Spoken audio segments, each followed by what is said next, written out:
for tuning in. This is Optimus coming with another video review. And as you can see, I'm happy, absolutely thrilled to bring to you the video review of the 1989 Jack Nicholson version of the Joker. Absolutely gorgeous. Now look at that likeness. Unbelievable. That is so freaking awesome. So very cool. Flip it around here on the side. Not too much. You just see the Joker on there. It says DX-08. Spin around here on the back. DX. Various legal warnings and things of that nature. Nothing else. Nothing else. One thing that you note, it is, well, I don't know if you can actually see that. It's kind of purple packaging, which is really cool. Purple people eater. Now, like the Batman figure, this is a magnetic open. You just open it like so. I'm going to kind of try and keep it here so you don't see the figure. Oh! But guess what we have? That's right, tissue paper! Oh, almost knocked down. I can't let you see that yet. That's top secret. Top secret.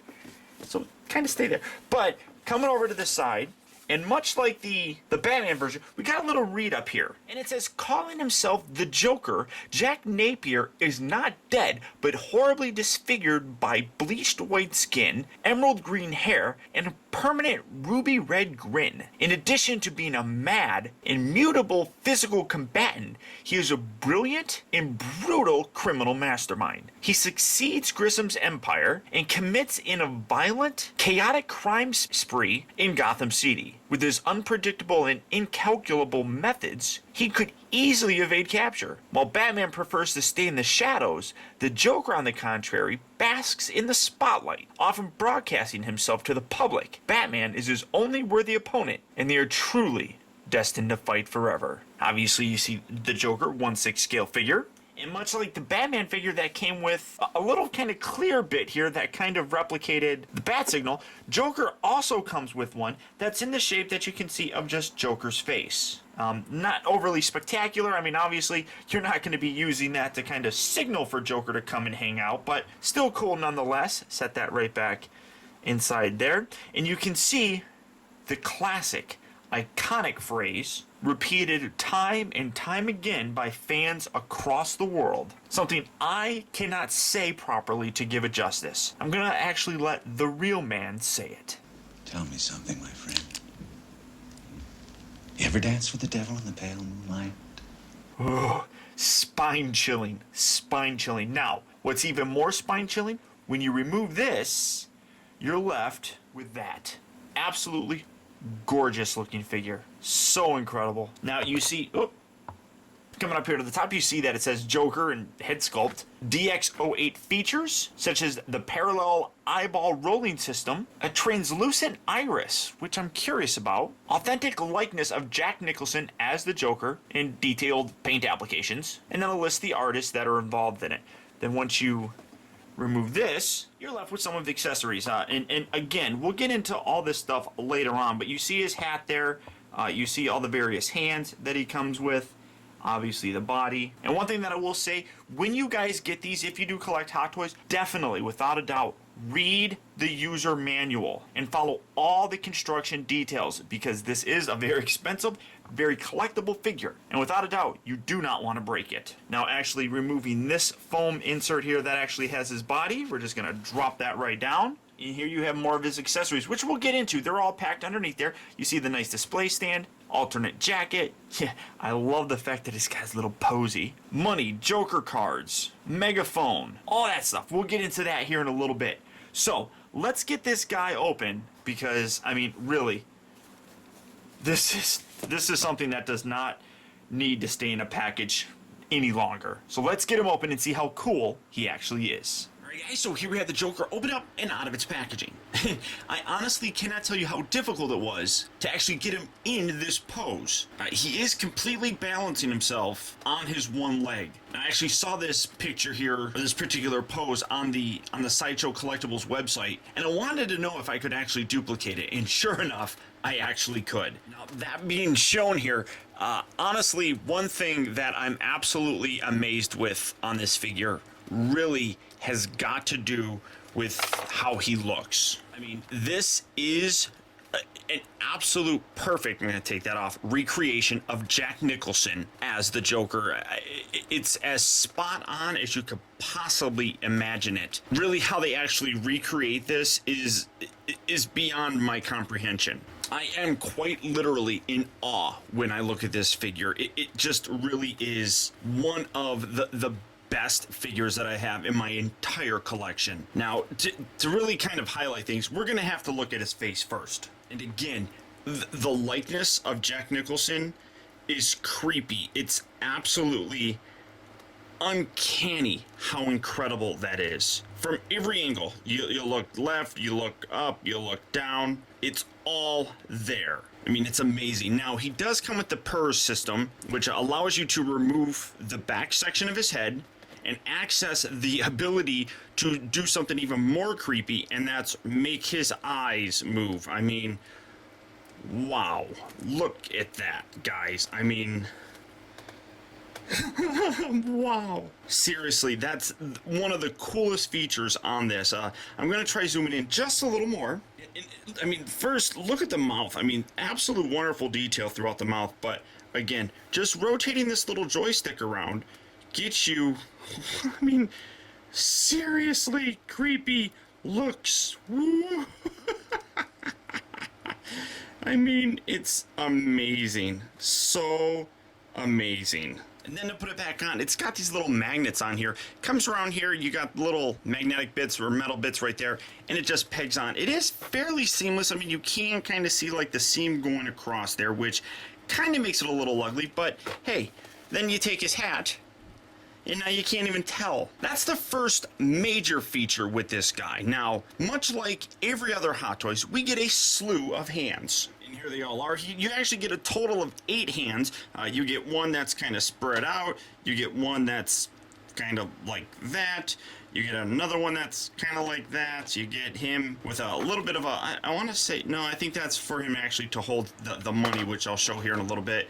You get another one that's more open, and then you get another one that's much like that. In addition to that, you get his figure stand, which part of the DX kind of gimmick is that they come up with like these light up stands, which this does have it. You got a light here and a light here, and then on the back is the on off switch. I don't have any batteries in on it, mostly because I don't ever have the lights on here, so there's no sense in doing it, but they are posable. You can actually kind of angle them inward where they're going to be shining upward towards the figure. And then just setting that right there, just to kind of get him to actually stand.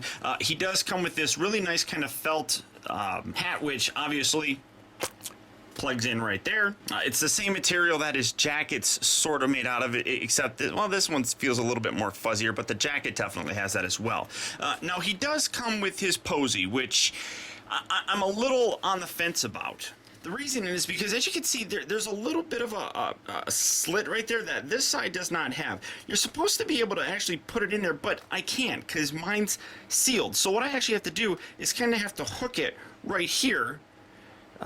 It stays there, but it's definitely a little bit higher than it should be. I mean, you can kind of angle it, but it really should be more down here, but I can't get it down there, and it's really very unfortunate because I love that display option there. It is definitely a very memorable kind of piece from the movie itself, but there you have that. As you could see earlier, he does come with this nice cane, which we saw in a couple scenes throughout the movie. Nothing spectacular with it, very simple, but it is a little bit harder for him to hold because, as you can see, this is the hand that I chose to do it with. The hand itself doesn't really grip it all that well unless you really kind of bend the fingers a little bit closer. Then you can kind of do it, but as you can see, one little touch here and it's gonna slide through, so that's a little unfortunate.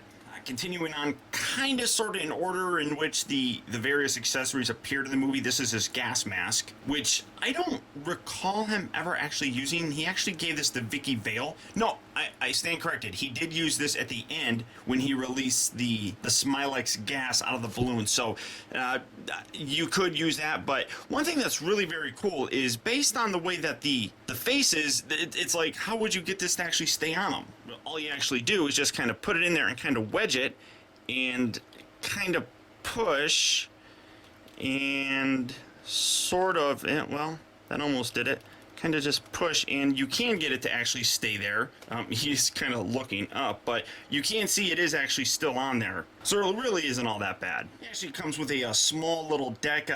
It's still in the plastic. I didn't take it out just to kind of keep it all together, but you got the Joker card there. I think there's about 2 or 3 cards that are in there. I'm not 100% sure, but all we really need is the actual Joker card. It comes with not 1 but 2 stacks of I believe $100 bills, and again well, hell, can I slide one of these out? I can slide a bunch of them out. A bunch of $100 bills, and he does have a hand.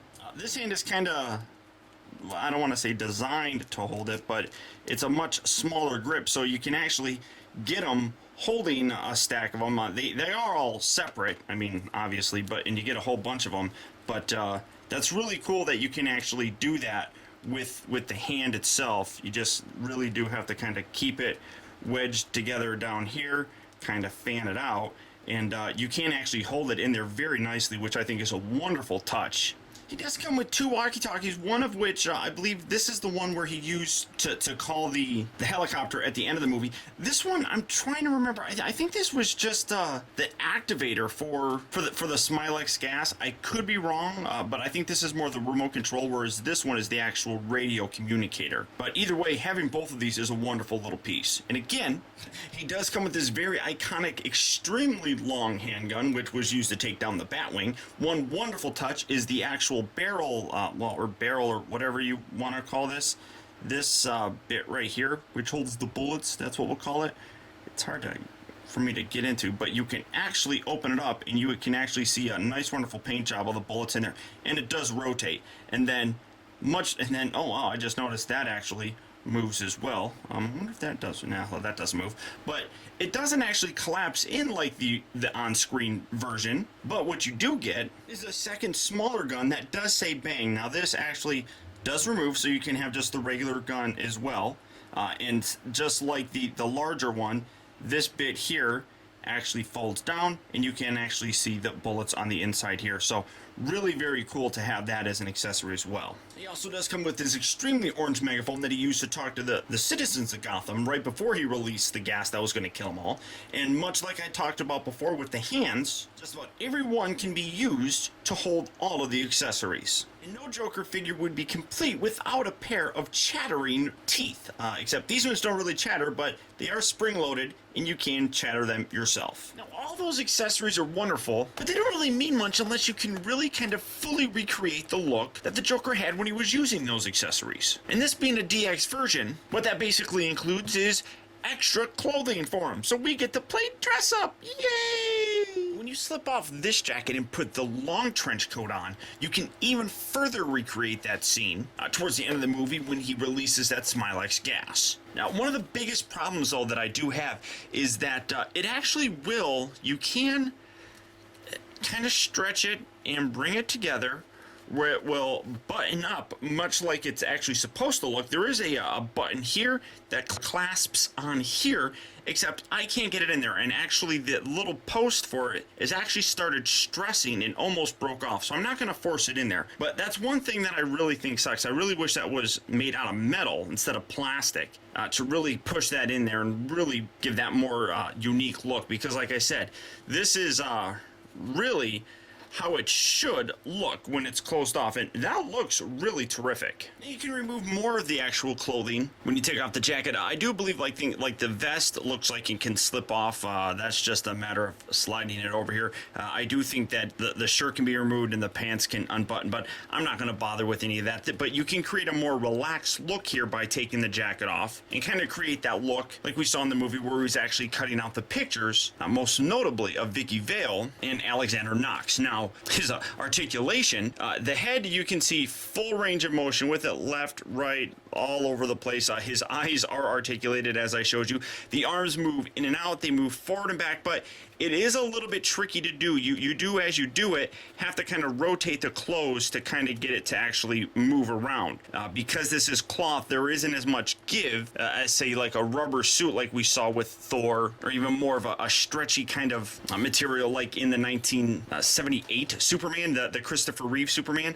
He does have an ab crunch. He does rotate left and right, but again, it is more limited because he actually does have a little bit of a fat suit kind of going on underneath here, over top the regular Hot Toys body, just to kind of bulk him up because, well, Joker was a little bit of a chunker, kind of. The legs move in and out, but again, because of the pants, you are getting limited articulation. Forward and back, again, limited. Bending at the knee, they rotate at the knee, they rotate at the upper part of the thigh. There's like a million points of articulation on this thing. One thing that I absolutely love is if you come all the way down here and lift this up, he's actually wearing socks. They gave him socks, which I think is just absolutely hilarious. But the articulation on this thing is top notch. Now, the bottom line for me is that the Jack Nicholson portrayal of the Joker is the definitive version of the Joker, because that's what I grew up with. And I know a lot of people that grew up with Jack Nicholson as the Joker and Michael Keaton as Batman really do kind of feel the same way. Now, that's not to trivialize the performance that Heath Ledger gave to the Joker character. This is just what I grew up with. So for me, getting this figure as incredibly accurate to Jack Nicholson as it is, really is one of the best pieces in my entire collection. I absolutely love this guy. Now, unfortunately, this has been long since sold out, and at $265 when it first came available, it was one of the more expensive of the Hot Toy figures to date, really kind of pushing the envelope for what they really are charging us. Now, at $265, with all the accessories that you get, I personally feel that this figure is worth that price. I mean, we basically have a 12-inch version of Jack Nicholson in the entire Joker garb in our actual collection now. The Joker absolutely is an iconic character in pop culture, and Jack Nicholson's portrayal of it is almost as iconic as Joker himself. And once again, this is a perfect case of why, if you are interested in picking up these figures, do so as soon as you can. Because right now, as I mentioned, this is sold out. The only place to get this is through something like eBay. And honestly, I have seen this thing go for between $400 and $600. That's how much the worth of these really skyrockets once they kind of sell out. So my advice is, if you see something that you like in terms of Hot Toys, pick it up right away. Now, as of right now, we actually have just learned that Hot Toys will be putting out a variant of this figure, I do believe with a new head sculpt and a completely new outfit to replicate how he looked as a mime in the original movie. A very brief appearance in that particular outfit, but if you missed out on getting this guy, that's probably going to be your best and only bet on getting a Joker from the 1989 movie. But that's about it, guys. So once again, I want to thank you for tuning in. This has been Optibotimus. Keep in touch with me. Find our recent purchases as well as all upcoming video reviews all at facebook.com/teambotimus, and follow me over on Twitter at twitter.com/Optibotimus. And until next time, I'll talk to you later.